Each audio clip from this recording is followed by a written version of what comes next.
Posibleng maharap sa kasong kriminal at administratibo si dating Presidential Anti-Organized Crime Commission spokesperson Winston Casio.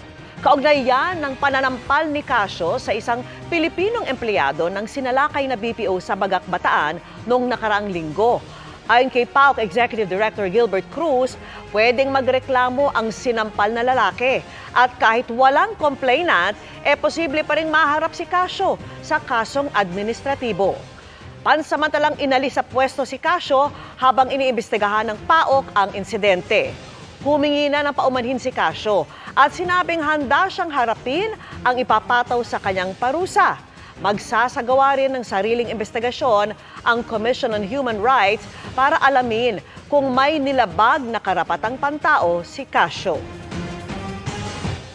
Sabi ko nga kay Dr. Casio, dapat pinailan mo na lang ng kaso. We could have filed cases na lang dyan sa nangarat sa'yo o nag-dirty finger dun sa PAOK and sa media. Ayun lang nga, yung pananampal hindi natin pwedeng i-justify.